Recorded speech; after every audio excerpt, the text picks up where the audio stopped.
La noche del 13 de noviembre de 1974, Ronald DeFeo acabó con toda su familia mientras ésta dormía. Cuando lo detuvieron, afirmó que unas voces demoníacas lo habían obligado a hacerlo.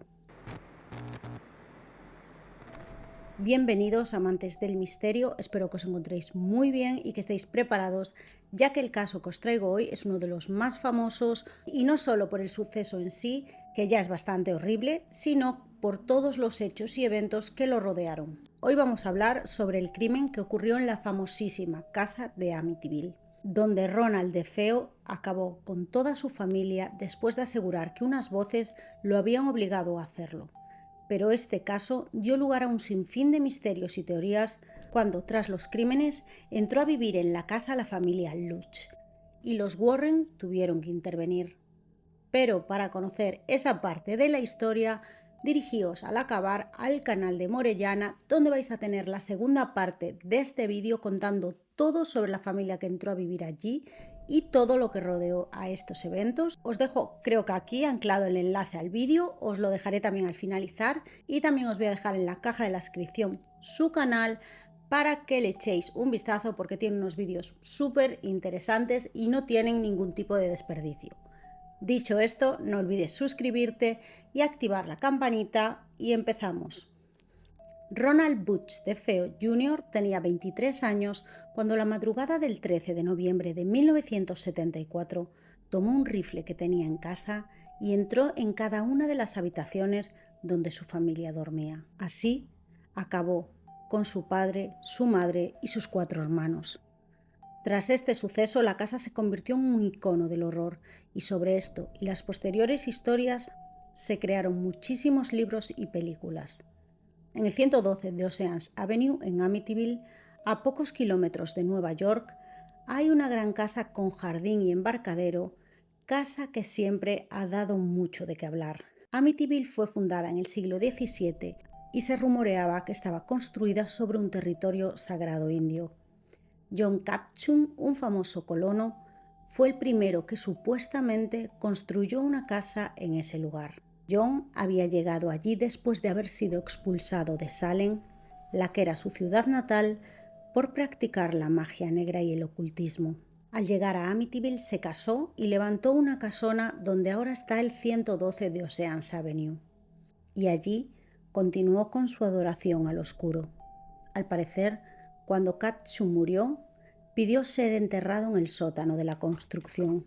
Aunque en algunas partes se dice que esto no es del todo cierto, aunque el terreno sí que fue propiedad de los Catchum, no se sabe si ejercía lo oculto y en qué punto la realidad pudo haberse mezclado con la ficción. El 14 de enero de 1924, la familia propietaria de la casa la vendió a la familia Moynihan. Estos vendieron la estructura de la casa y en el terreno construyeron la famosísima casa. En 1960 pasó a manos de los Riley, que la tuvieron solamente por 5 años hasta que se divorciaron, y llegaría a manos de los DeFeo en 1965.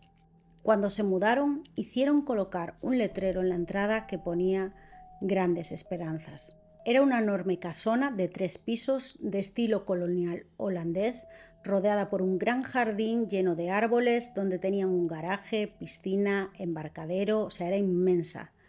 Desde entonces varias familias han pasado por esta casa, pero siempre la han acabado vendiendo.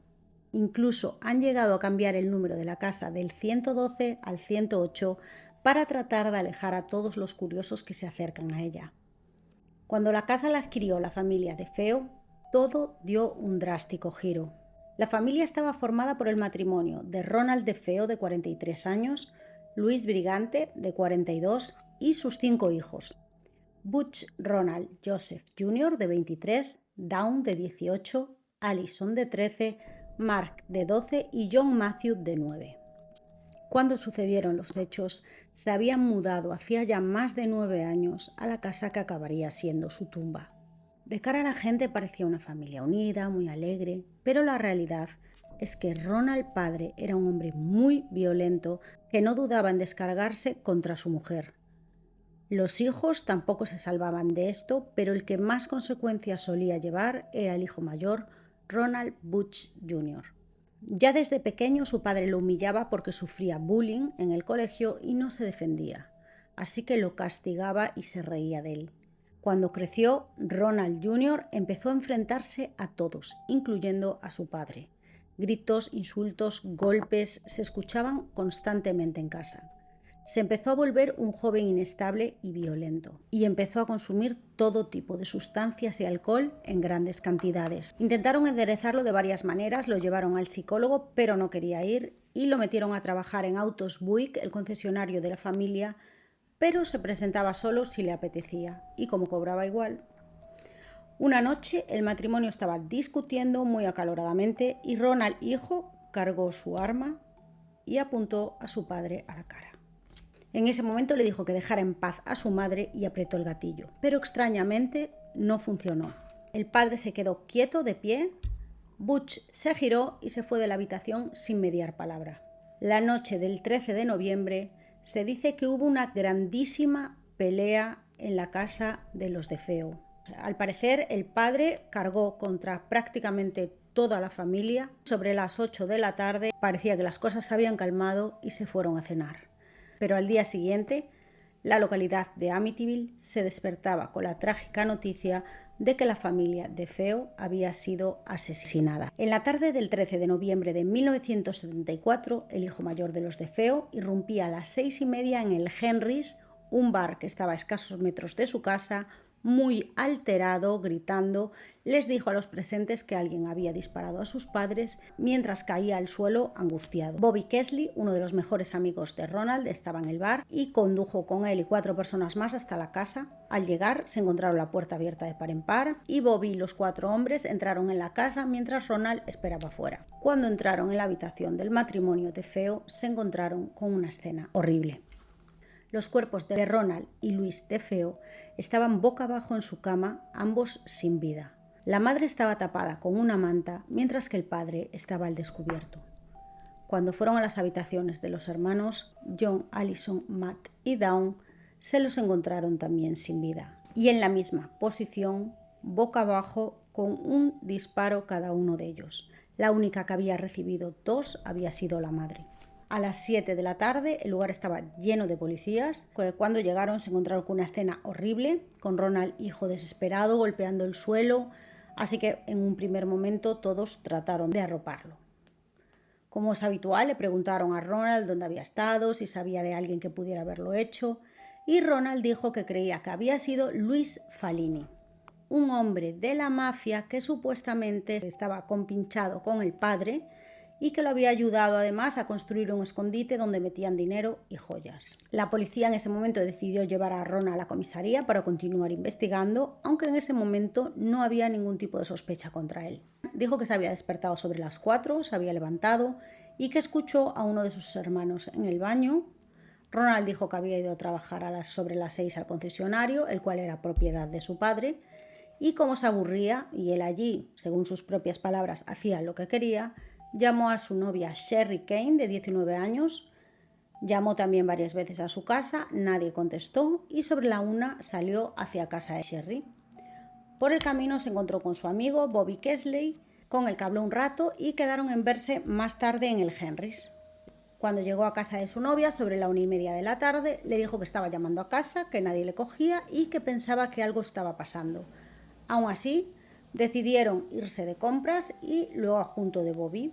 Durante este tiempo, Ronald había estado bebiendo y consumiendo todo tipo de sustancias. Sobre las 6 dijo que estaba ya preocupado, que no le cogían, no tenía llaves y que iba a ir a casa, a romper una ventana y a entrar. Pero cuando lo continuaron interrogando, él mismo comenzó a contradecirse en sus declaraciones. Los detectives pronto empezaron a sospechar de que el propio Ronald era el que había acabado con su familia a sangre fría y le confirmaron que la familia había fallecido en torno a las 3, por lo que tenía que estar en casa y además no había podido escuchar a nadie en el baño. Mientras esto pasaba en comisaría, John Sirbel, uno de los policías, vuelve a revisar la habitación de Ronald y encuentra unas cajas vacías con la etiqueta rifle Marville calibre 35 y otra con el calibre 32. En ese momento el detective no sabía que era el mismo que se había usado contra la familia, hasta que llegó a comisaría y se lo dijeron. En ese momento, pues las sospechas quedaron confirmadas. Los detectives lo miraron y le dijeron que tenían su rifle, las cajas de munición, y ante la presión de las preguntas, Ronald acabó confesando. Les dijo que había acabado con toda su familia y que además, una vez que empezó, no fue capaz de parar. Después se dio un baño, escondió la ropa en el hueco de la escalera y se puso ropa limpia, fue a su trabajo, tiró el rifle y los cartuchos en una alcantarilla y continuó el día como si nada hubiera pasado. Sobre esta parte de la historia no hay discusiones, o sea, la policía encontró todo donde él dijo, junto a la boca de un desagüe, y estaba tapado con unas hojas. Lo que sucedió fue que en la madrugada del 13 de noviembre de 1974, sobre las 3:15 de la madrugada, Ronald DeFeo Jr. se levantó, cogió su Marlin 226 calibre 35 y llevó a cabo el plan, el cual dijo que estaba dirigido por algo que lo había poseído. Y ya desde hace tiempo unas voces le estaban ordenando que lo llevase a cabo. Aunque Ronald confesó, el hecho estaba rodeado de misterios, como por ejemplo cómo es posible que ninguno de ellos se despertara. Además, ninguna persona que estaba cerca del lugar escuchó absolutamente nada. Algunos testigos sí que dijeron que escucharon ladrar a Shaggy, el perro de la familia, pero nada más. Es algo bastante extraño. En cuanto a que ninguno se había despertado, Ronald en un primer momento dijo que les había suministrado somníferos, pero en la autopsia se reveló que no tenían restos de nada. O sea, que eso era imposible. Se barajó también la posibilidad de que alguien más estuviese involucrado, pero no se pudo probar. Aunque confesó sus actos, la defensa de DeFeo intentó declararlo inestable. DeFeo además intentó alegar que estaba guiado por las voces malignas de su cabeza, que no era capaz de controlarse y que ya las llevaba escuchando muchísimo tiempo, que se habían apoderado de él. Dijo que esas voces se metieron en su interior y que lo obligaron a cometer los actos. El 21 de noviembre de 1975, Ronald DeFeo fue declarado culpable, fue condenado a 25 años de prisión por cada uno de los crímenes. Pasó absolutamente toda su vida dentro de la cárcel, donde concedió algunas entrevistas y dio diferentes tipos de versiones a lo largo de los años. Quedó bastante claro que Ronald no estaba bien mentalmente, aparte era mentiroso compulsivo, y en 1986 dijo que la culpable había sido su hermana Dawn y que él había asumido la culpa por miedo a un tío abuelo mafioso que tenían. La policía lo descartó de inmediato. Años más tarde, el 30 de noviembre del 2000, se entrevistó con Ozuna, un director y escritor, y admitió haberlo hecho por desesperación, pero estuvo ayudado de 2 amigos no identificados. Dijo además que fue planeado con su hermana Dawn después de la gran pelea familiar que hubo, pero contó que mientras él iba por sus padres, Dawn, sin consultarlo, decidió que iba a ir a por los niños porque eran testigos, además que no quería que sufriesen al faltar los padres. Butch le aseguró que en ese momento se enfureció muchísimo, pelearon, la dejó inconsciente y acto seguido apretó el gatillo. Esta versión para algunas personas puede ser la correcta, ya que en la investigación original la policía había encontrado restos de pólvora en el camisón de Dawn. Eso podría indicar que ella efectivamente había disparado y la versión podría resultar cierta. Al final se descartó, ya que los investigadores dijeron que los restos se debían a que Ronald lo había hecho desde muy cerca. Ozuna intentó contactar con los 2 supuestos cómplices, de los que no habían trascendido los nombres, pero uno murió en enero de 2001 y el otro supuestamente estaba en un programa de protección de testigos. Ozuna cree que la participación de la hermana de Butch en los hechos es cierta, aunque los detectives la hayan descartado. Finalmente, tras pasar 45 años en prisión, Ronald falleció el 12 de marzo de 2021 a los 69 años. Lo cierto es que la casa en la que habían vivido los DeFeo se convirtió, luego de los crímenes, en un escenario de lo sobrenatural. Según las crónicas de entonces, los fantasmas y los demonios empezaron a acosar a los nuevos inquilinos. La famosa habitación roja, que sale en muchísimos sitios, incluyendo en las películas, un pequeño habitáculo supuestamente en el sótano, dio muchísimo de qué hablar, ya que había un montón de leyendas en torno a ellas, desde que de allí salía la fuerza maligna, las voces o de que Capchun estaba allí enterrado. La realidad es que esa habitación roja sí que existía o existe, pero en realidad es un pequeño espacio de almacenamiento debajo de las escaleras que la familia DeFeo había usado para guardar juguetes. Patty Comarato, quien era una amiga de Alison DeFeo, enseñó la pequeña habitación roja durante un segmento de un episodio de 1980 del programa de televisión That's Incredible. Estas apariciones e historias terminaron por coronar la trágica historia y acrecentaron la fascinación por el lugar. Y es que sucedieron muchas cosas posteriormente. Y cuando la familia Luch entró a vivir en la propiedad, la casa inundó nuevamente los titulares, después de que la famosa pareja formada por Lorraine y Ed Warren tuvieran que intervenir. Esta es la foto real del fantasma de Amityville. Supuestamente fue tomada en 1976 cuando los investigadores paranormales Ed y Lorraine Warren, junto con su equipo, estaban investigando la casa. Jen Campbell, un fotógrafo profesional, instaló una cámara automática para filmar películas infrarrojas en blanco y negro durante la noche, pero misteriosamente la foto no salió a la luz hasta 1979, justo cuando se estrenaba la película sobre la casa de Amityville. Pero además hay un par de detalles más sobre esta fotografía. Pero para conocerlos y saber todo lo que sucedió con la familia Lutz y conocer todos los sucesos que allí tuvieron lugar, id al canal de Morellana, donde está la segunda parte de este vídeo y donde os va a contar todos los eventos que sucedieron después de este terrible crimen, y va a tocar evidentemente también el tema de esta foto que tuvo muchísima controversia. Os dejo aquí enlazado el vídeo para que vayáis directamente y también en la caja de la descripción. Y recordad, echadle un vistazo al canal porque no tiene desperdicio, es una magnífica profesional, no os lo podéis perder. Y hasta aquí el vídeo de hoy. Me encantaría saber qué es lo que pensáis, porque hay muchísima gente que sí cree que hubo algo detrás paranormal y hay muchísimas otras personas que con todas las pruebas que salieron, pues parece que se desmintió completamente todo. De hecho, os cuento un detalle, y es que la película en la que sale Ryan Reynolds, ambos actores sí creen que hay algo en esa casa.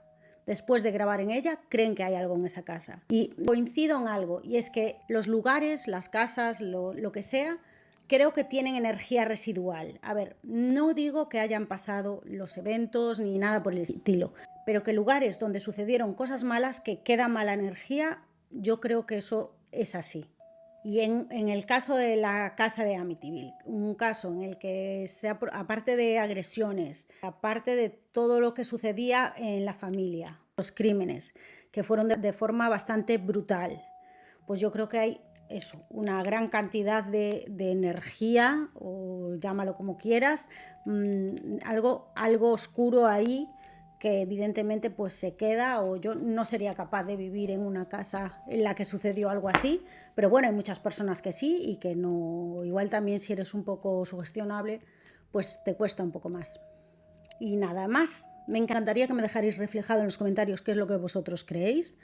Y hasta aquí el vídeo de hoy. No olvides suscribirte, activar la campanita si no lo has hecho y déjame en los comentarios si crees que Ronald pudo ser incitado por algo oscuro a cometer los actos o simplemente lo estaba diciendo para tratar de justificarse y que no le cayeran tantos años. Nada más que añadir, nos vemos en el próximo vídeo.